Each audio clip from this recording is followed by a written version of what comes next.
हर रोज एक नई कहानी देखने के लिए चैनल को सब्सक्राइब करें और बेल आइकन दबाना ना भूलें। मिष्टी का शुरू से ही एक ही सपना था कि उसके पास दुनिया की सारी खुशियाँ, ऐशो आराम और बहुत सारी धन दौलत हो। मिष्टी एक काफी पढ़ी लिखी लड़की थी जो कि अपने बॉयफ्रेंड अनुभव के साथ एक कार के शोरूम में काम किया करती थी। वो वहाँ पर एक रिसेप्शनिस्ट थी, तो वहीं अनुभव बिलिंग काउंटर पर काम करता था। अनुभव उससे सच्चा प्यार करता था और एक दिन अनुभव मिष्टी से बोलता है, मिष्टी, हम दोनों मिलकर अपना सपने पूरे करेंगे। देखना, एक दिन ऐसी ही कार हमारे पास भी होगी। पर ऐसे तो बहुत टाइम लग जाएगा ना। पर तुम चिंता मत करो, मैं हूँ ना तुम्हारे साथ। हम मिलकर सपने पूरे करेंगे अपने।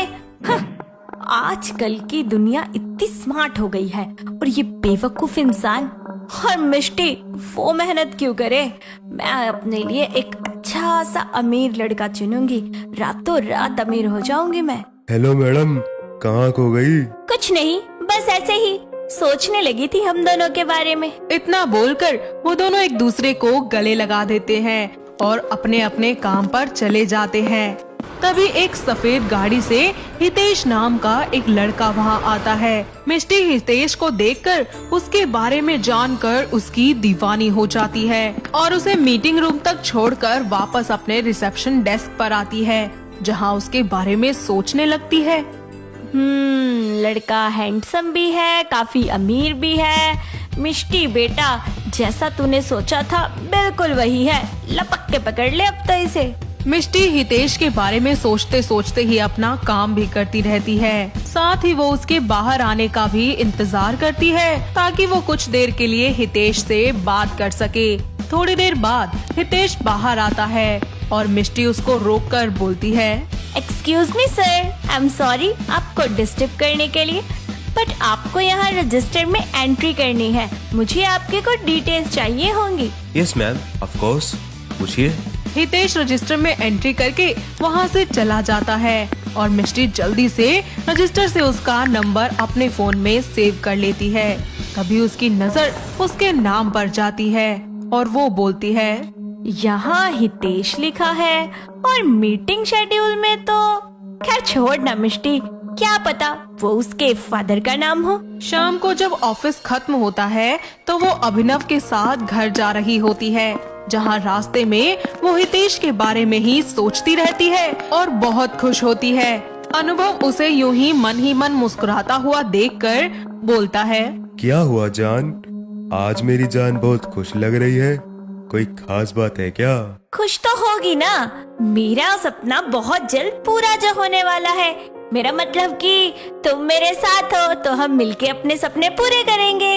हाँ, मैं हमेशा तुम्हारे साथ हूँ। दोनों अपने अपने घर चले जाते हैं और घर जाते ही वो हितेश को मैसेज करती है और अपने बारे में बताती है। हितेश भी उससे बातें करने लगता है और देखते ही देखते मिष्टी अनुभव से दूर होने लगती है और हितेश के करीब आ जाती है। एक दिन अनुभव उन दोनों को एक साथ देख लेता है और जब मिष्टी शोरूम आती है तो अनुभव उससे बोलता है, वाह, क्या प्यार है तुम्हारा। प्यार उस अमीर लड़के से करती हो और ढोंग मुझसे। ये साथ निभाया तुमने मेरा।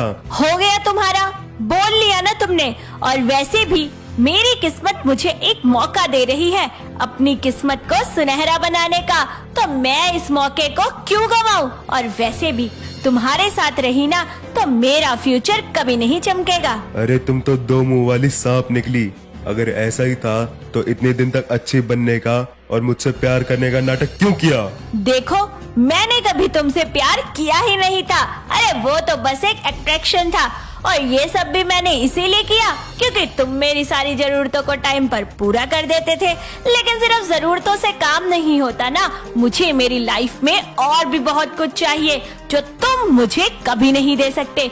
अब तुम चाहे मुझे दो मुंह वाला सांप बोलो या दो चेहरे वाली लड़की, मुझे कोई फर्क नहीं पड़ता। इतना बोलकर वो अपनी जॉब और अनुभव दोनों को लात मारकर हितेश से शादी कर लेती है। और जब हितेश उसे अपने घर ले जाता है तो उसका छोटा सा घर देखकर मिष्टी हैरान हो जाती है और बोलती है, हितेश, ये किस नौकर के घर में ले आए तुम मुझे? देखो मैं अभी बहुत थक गई हूँ, पहले हम अपने घर चले, फिर मिल लेना तुम्हें जिससे मिलना है। मिष्टी, ये मेरा छोटा सा घर है जहाँ मैं अकेले रहता हूँ। बचपन से बड़े मालिक शंकर प्रसाद जी ने मुझे पाल पोस कर बड़ा किया। उनका मुझ पर बहुत उपकार है, मैं तुम्हें उनसे मिलवाऊंगा। क्या? इसका मतलब तुम एक नौकर हो? अगर तुम नौकर हो तो उस दिन इतनी महंगी गाड़ी। बड़े मालिक मुझे अपने बेटे की तरह प्यार करते हैं और उनका सारा काम मैं ही संभालता हूँ। छोटे मालिक विदेश में है ना, इसलिए उनकी गैर मौजूदगी में मैं ही सब काम संभालता हूँ। वो उस दिन रजिस्टर में उन्हीं का नाम था, मालिक नहीं आ सकते थे इसलिए उन्होंने मुझे भेजा था। हितेश की सच्चाई जानकर मिष्टी के पैरों तले जमीन खिसक जाती है और उसे अपनी गलती का एहसास होता है, साथ ही अनुभव के सच्चे प्यार का भी। वो उसी समय रोते हुए अनुभव के पास जाती है और उससे माफी मांगते हुए बोलती है, अनुभव मुझे माफ कर दो, मैंने तुम्हारे साथ बहुत बुरा किया। मिष्टी रोते हुए अनुभव को सारा सच बता देती है और साथ ही कहती है, मुझे माफ कर दो, पर अब मैं तुम्हें छोड़कर कभी नहीं जाऊंगी। हम दोनों मिलकर साथ रहेंगे, अपने सपने पूरे करेंगे। जो दो चेहरे लेकर घूमते हैं ना मिष्टी, उनके साथ ऐसा ही होता है। और अगर सच में तुम्हें प्यार की कदर हुई होती तो तुम आज हितेश की गरीबी देखकर मेरे पास नहीं आती, बल्कि उसकी गरीबी को इग्नोर कर उसका सच्चा प्यार देखती, उसके साथ रहती। और अगर तुम सच में बदल गई हो ना, तो हितेश के पास जाओ और उसको सारा सच बताओ। अनुभव उसे हितेश के पास ले जाता है और मिष्टी अपना सारा सच बताती है। मिष्टी दोनों से अपनी गलती की माफी मांगती है और उसका ये असली रूप देखकर हितेश की आंखों से आंसू आने लगते हैं और वो बोलता है, तो ये है तुम्हारी असली रूप, इसलिए तुम मेरा छोटा सा घर देखकर हैरान हो गई थी, है ना? मुझे माफ कर दो हितेश, पर अब मैं समझ गई हूँ और मुझे किसी भी चीज का कोई लालच नहीं है। प्लीज मुझे माफ कर दो। हितेश, इसे माफ कर दो। मिष्टी को सच में अपनी गलती का एहसास है और माफ करने वाला तो सबसे बड़ा होता है। इसका प्यार भले ही झूठा था, भले ही ये दो चेहरे लेकर घूम रही थी, पर तुम तो इससे सच्चा प्यार करते थे ना, तो इसे प्लीज माफ कर दो। अनुभव की बात मानकर और अपने सच्चे प्यार को देखकर हितेश मिष्टी को एक मौका दे देता है और उसे माफ कर देता है। मिष्टी और हितेश अपनी जिंदगी की दोबारा शुरुआत करते हैं और दिन रात एक करके कड़ी मेहनत करते हैं और देखते ही देखते दोनों मिलकर अपने सपनों का महल खड़ा करते हैं और धीरे धीरे मेहनत करके ऊंचाइयों पर पहुंच जाते हैं, जिसके बाद दोनों मिलकर अपने सपनों को पूरा करते हैं और एक साथ खुशी खुशी रहने लगते हैं। सलोनी एक बहुत ही सुंदर लड़की थी। स्वभाव से भी वो बहुत ही ज्यादा मजाकिया किस्म की थी। उसको हर चीज पर डबल मीनिंग बात करने की आदत थी। ऐसे ही एक दिन सलोनी अपने बॉयफ्रेंड आयुष से फोन पर बात कर रही होती है और तभी आयुष उससे कहता है, यार कब तक ऐसे छुप छुप कर मिलेंगे और बातें करेंगे हम? अच्छा तो क्या करें फिर? हाँ यार, अब रहा नहीं जाता तुम्हारे बिना। अच्छा वो सब छोड़ो ना, चलो आज कुछ तूफानी तूफानी बातें करते हैं। तूफानी? बोलो बोलो, जल्दी बोलो। ये सुनते ही तुम्हारे खड़े हो गए होंगे ना? क्या? अरे कान बाबा, अभी तक तो सुन नहीं रहा था जब मैं इतना कुछ बोल रही थी। बोलो बोलो। तुम्हें क्या लगा था वैसे? पर मुझे लगा कि खैर जाने दो। तुम भी चुपचाप सो जाओ, गुड नाइट। ऐसे ही समय बीतता जाता है और आयुष सलोनी की डबल मीनिंग वाली बातों से बहुत परेशान हो जाता है। वो हमेशा से उसे समझाता था, पर सलोनी के कान पर जूं तक नहीं रेंगती थी और वो अपनी इस आदत पर कायम रहती थी।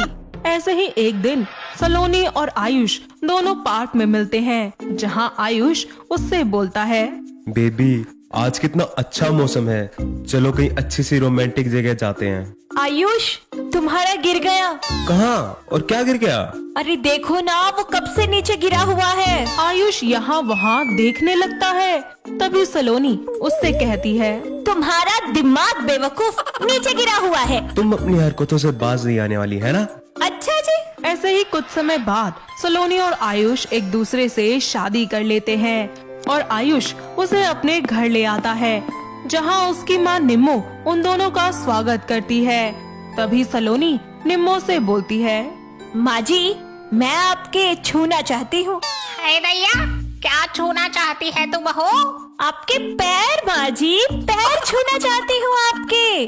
तो छू लेना, मना किसने किया है? सभी अंदर आ जाते हैं और ऐसे ही हंसी खुशी समय बीतता जाता है। और एक रात आयुष सलोनी से बोलता है, सलोनी, आई लव यू यार। क्या बात है, आई लव यू से काम नहीं चलेगा। गिफ्ट लाए हो तो बताओ फिर। हाँ ना, ये देखो। वाह, ये कितना सुंदर है। I love you too Ayush. I love you too से काम नहीं चलेगा। अच्छा जी, वाओ, कितने सॉफ्ट हैं। क्या सॉफ्ट है? अरे तुम्हारी कमर। तुम्हें क्या लगा? कुछ भी तो नहीं। अरे अरे बोलो ना। देखो, गुदगुदी मत करो वरना मेरा यही हो जाएगा।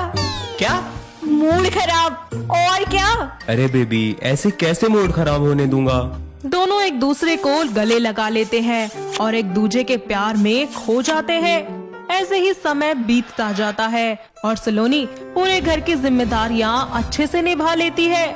ऐसे ही एक दिन उसकी सास उससे बोलती है, सलोनी बहू, जरा इधर तो आ। हाँ माँ जी, बोलिए। कल मेरी छोटी बहन बिल्लो आ रही है और वो कुछ ही दिनों के लिए यहीं हमारे साथ रहेगी, तो उसकी खातिरदारी में कोई कसर नहीं रहनी चाहिए। हाँ जी माँ जी, वो मैं कह रही थी कि आप कमरे में चलती तो मैं आपके दबा देती जोर से। हाय राम, क्या दबाएगी मेरा तू? अरे पैर माँ जी, पैर दबा देती आपके। अरे निकम्मी, तो पूरा बोला करना। इसी तरह अगले दिन निम्मो की बहन बिल्लो आती है और अपनी बहन निम्मो के गले लग जाती है। थोड़ी देर बाद सलोनी वहाँ चाय नाश्ता लेकर आती है और उन्हें सर्व करती है और वहाँ से निकल जाती है। कुछ ही देर बाद बिल्लो अपनी बहन से कहती है, हाय जीजी, बहू तो तू बहुत सुंदर लाई है। हाँ बहन, यही है सुंदर सी। पूरी जिम्मेदारियों को इसी ने संभाल रखा है, मैं तो बस अब आराम करती हूँ।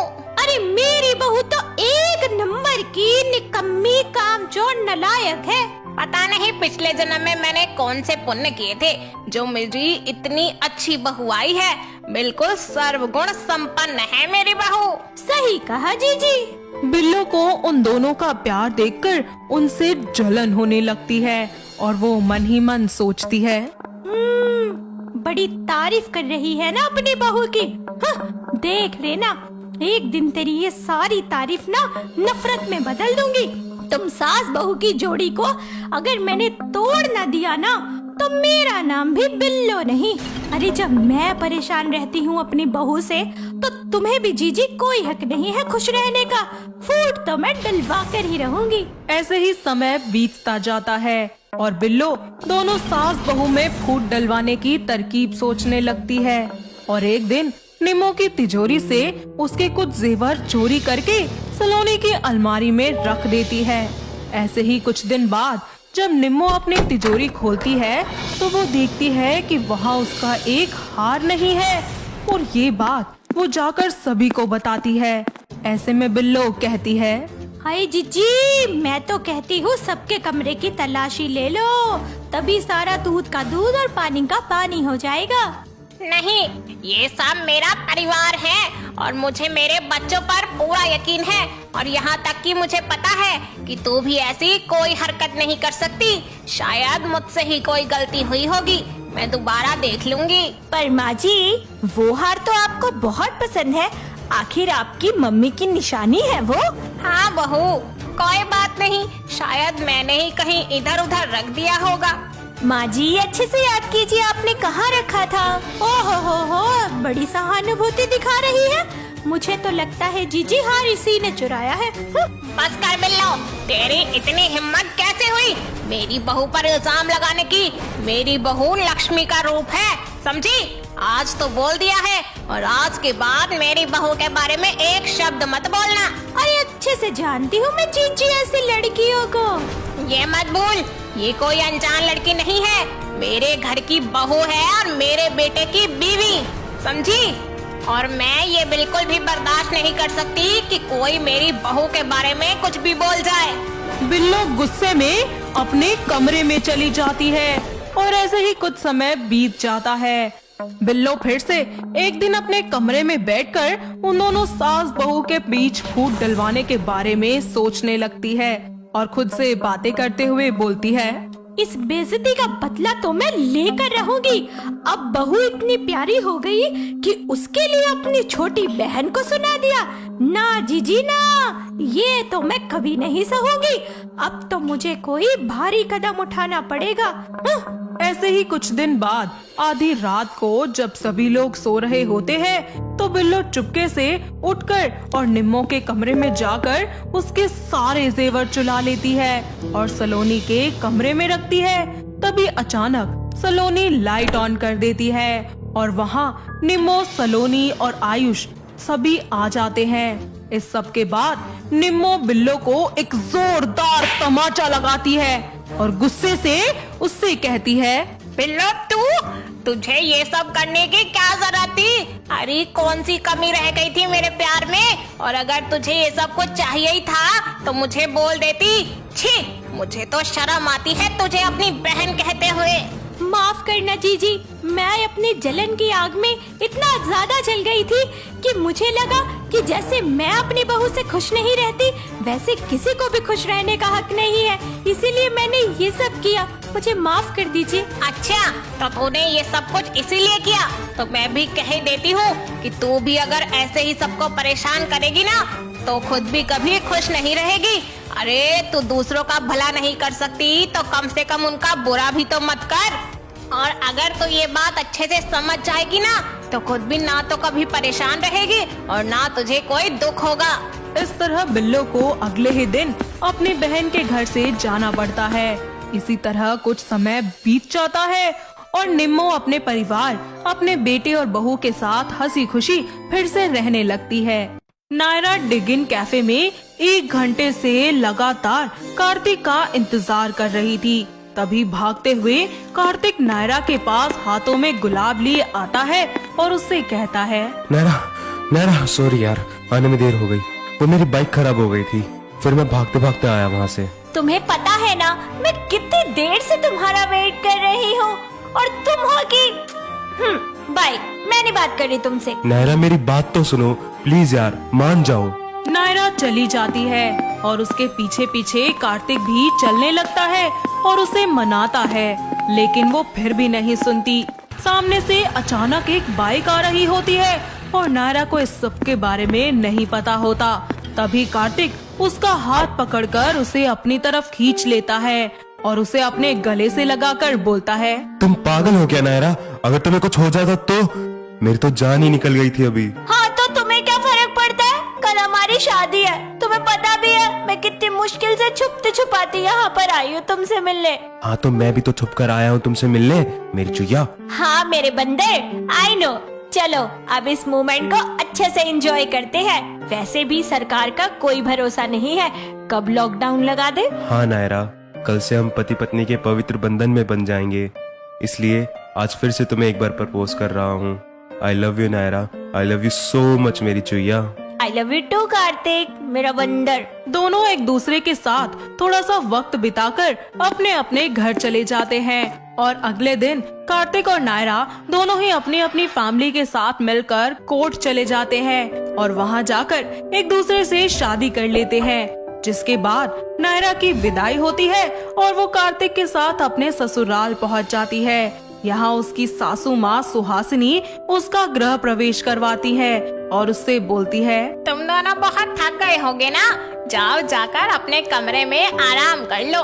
हाँ माँ, मैं तो थक गया हूँ, सोने जा रहा हूँ। आह मेरी कमर दर्द कर रही है। हाँ माँ जी। अच्छा मैं भी जाऊँ? मैं इनको बाम लगा देती हूँ, बंदर को दर्द हो रहा है। बहू तुमने कुछ कहा क्या? नहीं नहीं माँ जी, मैंने तो कुछ भी नहीं कहा। दोनों कमरे में चले जाते हैं और नायरा कार्तिक को बेड पर धक्का देकर गिरा देती है। लगता है तुम्हें बहुत जल्दी हो रही है उसकी। किसकी? वही हस्बैंड वाइफ वाले रोमांस की। नहीं तो किसने कहा तुमसे? मैं जानती हूँ तुम्हारे कोई कमर में दर्द नहीं हो रहा, सब नौटंकी कर रहे थे बाहर तुम, बंदर कहीं के। अगर मैं बंदर हूँ तो तुम चुईया हो, समझी? इस तरह दोनों एक दूसरे से पिलो फाइट करने लगते हैं और अपनी इस क्यूट सी नोकझोंक में आधी रात कर देते हैं और एक दूसरे को हक करके सो जाते हैं। अगले दिन सुहासिनी उनके कमरे के बाहर आकर नॉक करती है और बोलती है, कार्तिक, नायरा, दोनों जल्दी उठकर नीचे आ जाओ, नाश्ते पर हम तुम्हारा इंतजार कर रहे हैं। कार्तिक नहाकर तैयार हो जाता है। तभी नायरा अपने ब्लाउज की डोरी बांध रही होती है, लेकिन वो नहीं कर पाती। ऐसे में कार्तिक उसकी तरफ जाता है और डोरी बांध देता है। इस तरह दोनों एक दूसरे को प्यार भरी नजरों से मिरर में देखने लगते हैं और कुछ समय एक दूसरे के साथ बिताने के बाद वो नाश्ता करने के लिए नीचे चले जाते हैं। माँ जी, आप कुछ कह रही थी? हाँ नायरा, जैसे कि तुम्हें पता है कि पगफेरे की रस्म शादी के अगले दिन ही होती है, तो तुम्हें आज अपने मायके जाना पड़ेगा और ये रस्म निभानी पड़ेगी। क्यों माँ, नहीं जाएगी नायरा कहीं भी? रहने दो, कल ही तो आपके बेटे की उससे शादी हुई है। कार्तिक, उसे जाना तो पड़ेगा ही ना, और वैसे भी 2 ही दिन की तो बात है, उसके बाद तो इसे हमेशा यहीं रहना है। माँ जी सही कह रही है कार्तिक, मैं जल्दी आ जाऊंगी। पक्का? पक्का कार्तिक, प्रॉमिस, मैं बहुत जल्दी आ जाऊंगी, क्योंकि मैं भी तुम्हारे बिना नहीं रह सकती। अरे तुम दोनों भी ना, अरे रस्म ही तो है, अगर नहीं होती तो मैं बिल्कुल नहीं भेजती इसे। चलो कार्तिक, अब बिना देर किए इसको छोड़ कर आओ इसके मायके। कार्तिक नायरा को छोड़ने के लिए उसके मायके जाता है और उसकी मम्मी आकांक्षा के पैर छूता है। आकांक्षा दोनों का ही घर में टीका करके स्वागत करती है और चाय नाश्ता देते हुए कहती है, कार्तिक, तुझे ये ज्यादा परेशान तो नहीं करती ना बेटा? माँ, आपने इसको यहाँ बुला लिया, अब कैसे तंग करेगी मुझे? ओ मेरा बंदर, अभी से याद आने लगी मेरी। देखो, तुम ज्यादा मत बनो, ठीक है? हाँ, आ रही है याद, तुमको तो आती नहीं है ना? ओफो, तुम दोनों फिर शुरू हो गए। अरे पति पत्नी हो तुम, स्कूल में पढ़ने वाले बच्चे नहीं जो सारा दिन लड़ते रहते हो। माँ देखो ना, फिर से परेशान करने लग गई। अच्छा कार्तिक, अब तुम ध्यान से घर जाना और 2 दिन बाद नायरा को लेने आ जाना।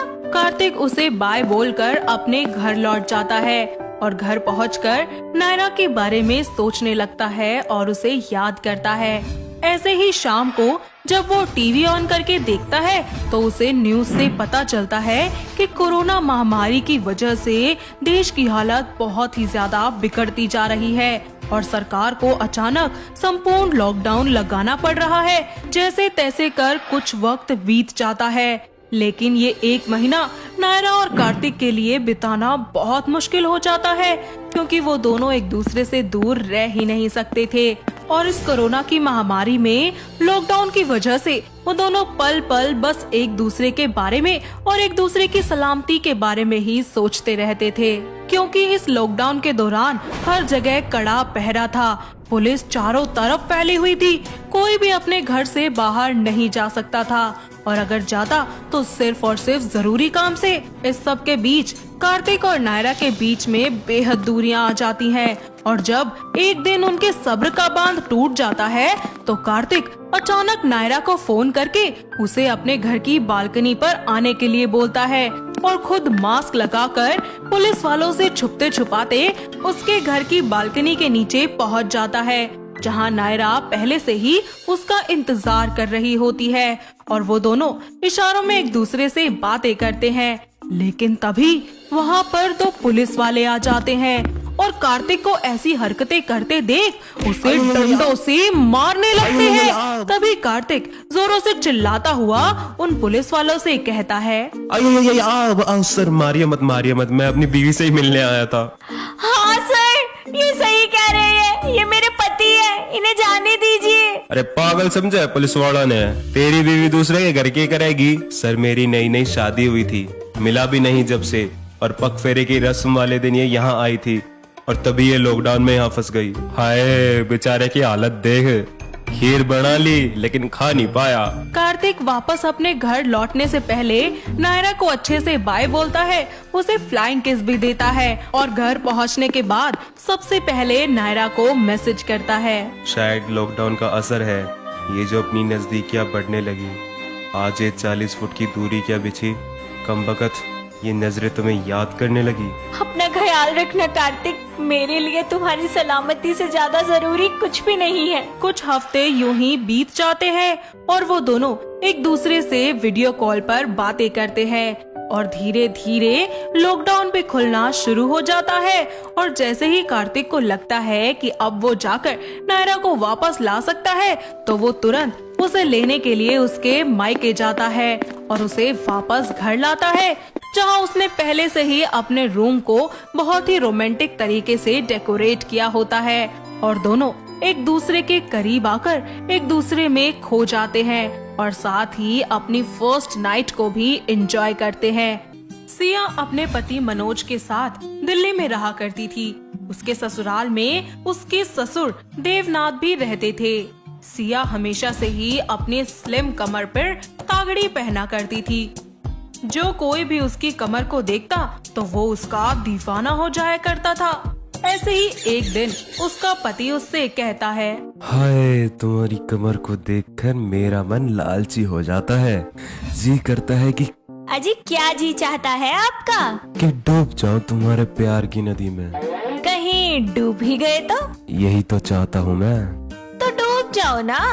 मनोज सिया की कमर पर किस करता है और दोनों एक दूसरे के बेहद करीब आ जाते हैं। साथ ही अपना रोमांटिक टाइम स्पेंड करते हैं। ऐसे ही समय बीतता जाता है और एक दिन सिया तैयार होकर अपनी सोने की तागड़ी पहनने जाती है तो वो देखती है कि उसकी अलमारी में वो तगड़ी है ही नहीं।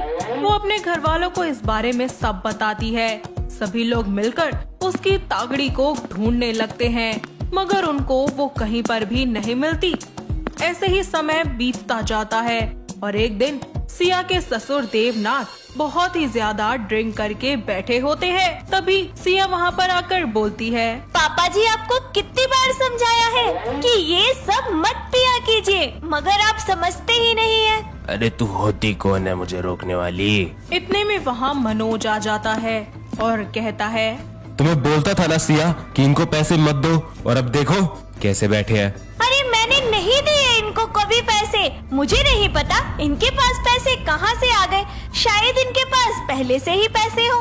दोनों पति पत्नी इस बात को लेकर एक दूसरे से बहस करने लगते हैं और देवनाथ अपनी मस्ती में मस्त रहता है।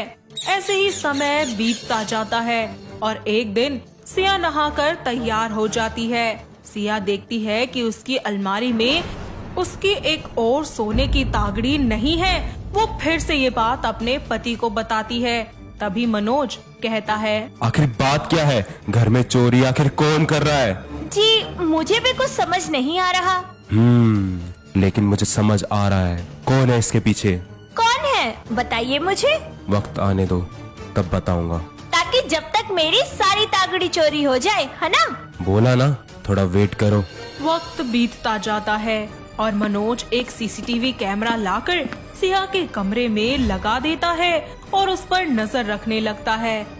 और एक दिन वो देखता है कि उसके पिता देवनाथ सिया के कमरे में जाकर उसकी तागड़ी चुरा लेते हैं और मार्केट से खूब सारी ड्रिंक की बोतलें ले आते हैं। ये सब देखकर उसका खून खौल उठता है और वो गुस्से से देवनाथ के पास जाकर उसकी सारी की सारी बोतलें तोड़ते हुए बोलता है, ये सब क्या है पापा? आपने इतना बड़ा पाप किया है कि घर की लक्ष्मी का श्रृंगार चोरी करा। ये सब करते हुए छी, शर्म आनी चाहिए आपको। अबे तू मेरा बाप नहीं, मैं तेरा बाप हूँ, समझा? बड़ा आया मुझे समझाने वाला।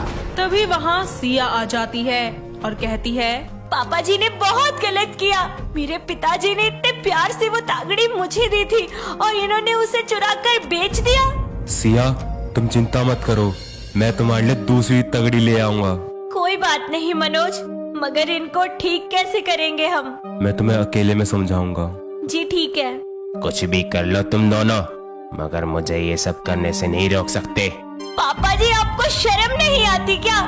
अरे हम दोनों कितना परेशान हैं। कम से कम अपने बच्चों की परेशानी को तो समझिए। अरे मेरे बारे में नहीं, तू अपनी तगड़ी के बारे में सोच रही है जो अब नहीं रही। हाँ हाँ, बहुत अच्छा किया है ना जो इतनी शान से बता रहे हो। तीनों के तीनों मिलकर आपस में बहस करने लगते हैं। ऐसे ही वक्त बीतता जाता है।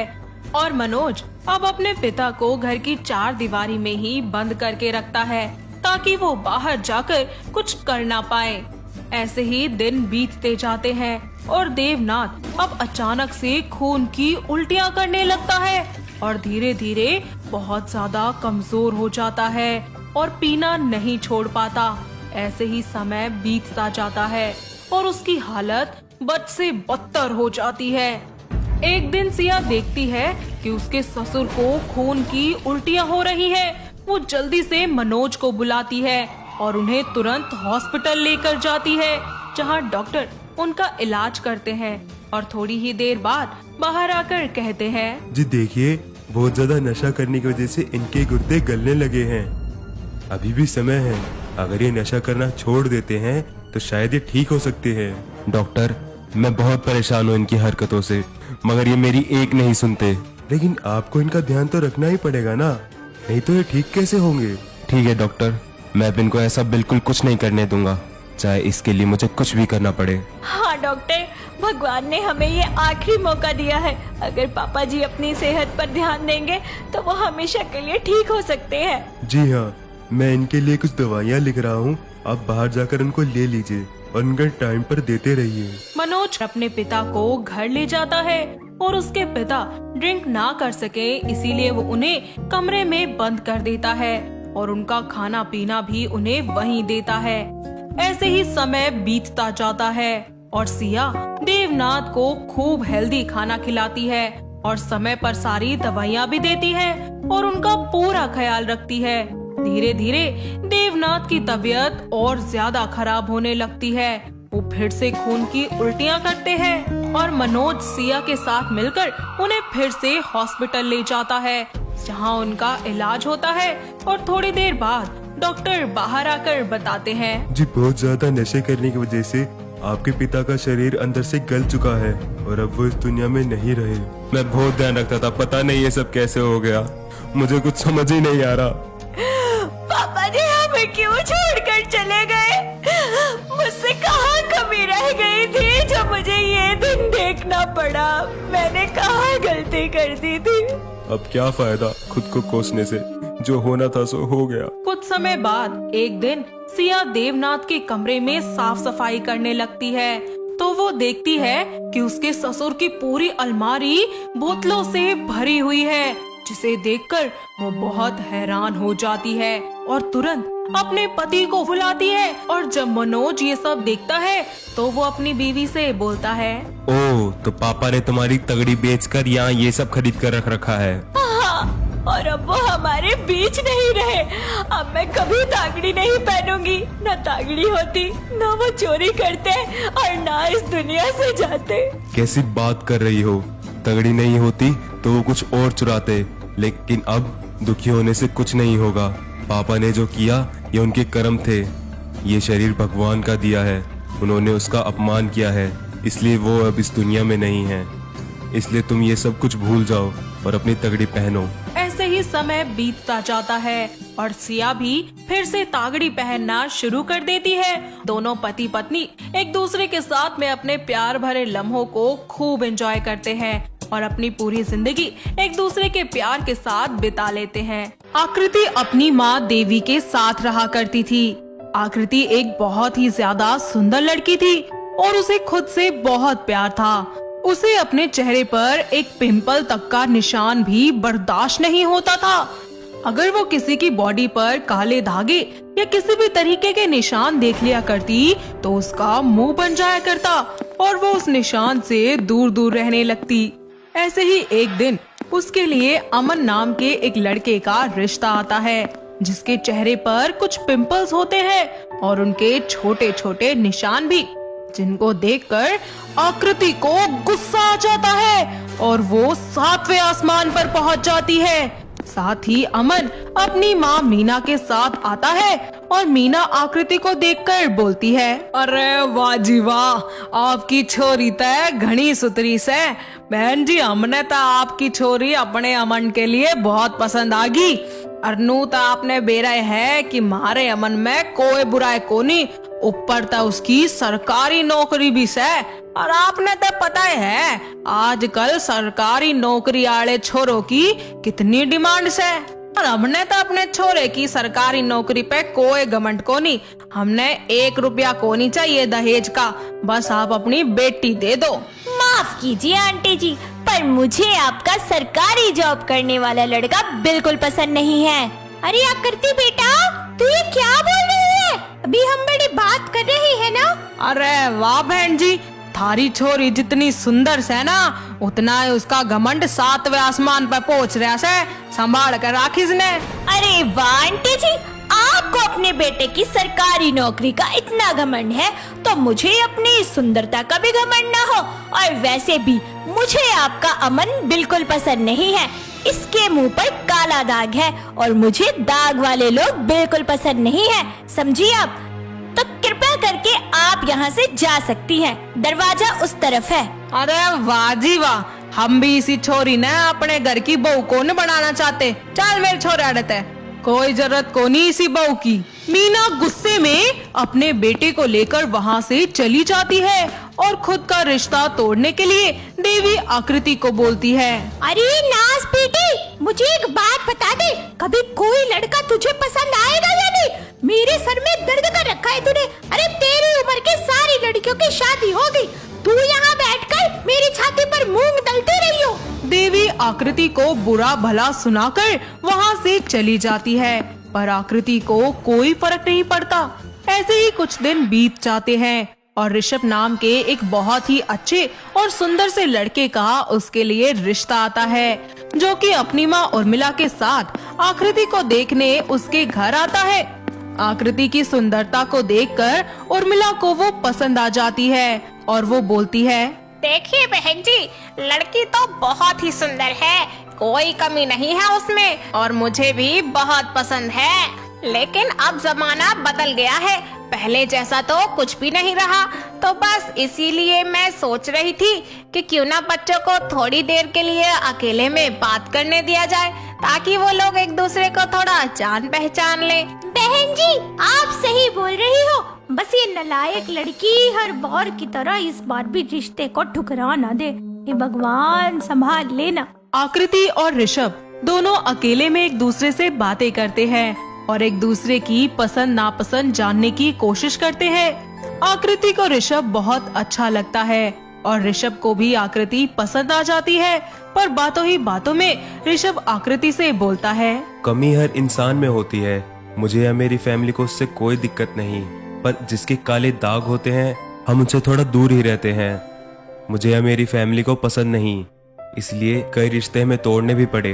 Same to same. वैसे हम दोनों की पसंद काफी मिलती है। दोनों आपस में बात करते हैं और थोड़ी देर के बाद उर्मिला और देवी उन दोनों का रिश्ता पक्का कर देते हैं और उर्मिला अपने बेटे के साथ वापस घर लौट जाती है।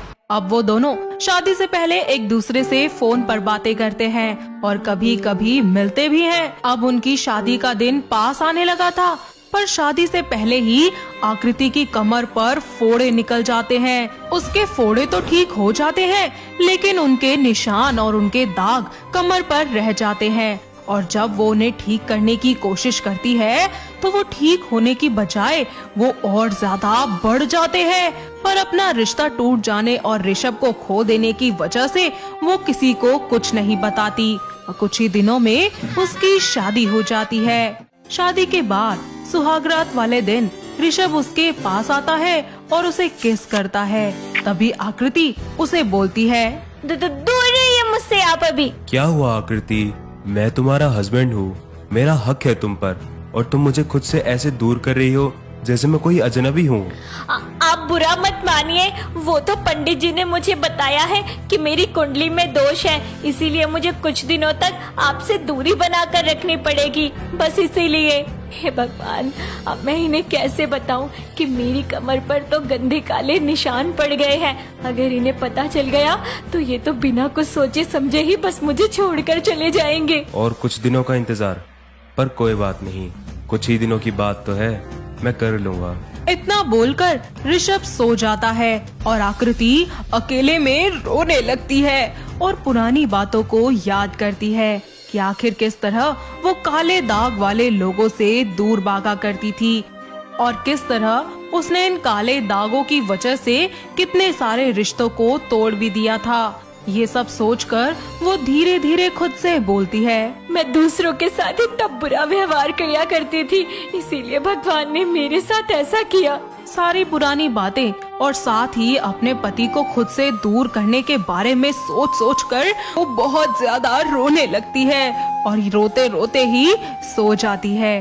अगले दिन ही आकृति एक अच्छी बहू की तरह अपनी सारी जिम्मेदारियों को संभाल लेती है।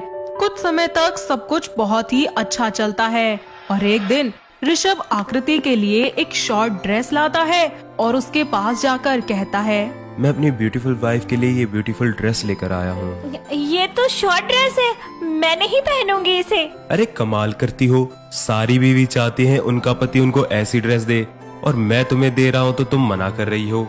इसको पहनना ना पहनना तुम्हारी मर्जी है, पर जब तक तुम ये ड्रेस नहीं पहनोगी तब तक तुम मुझसे बात भी नहीं कर सकती।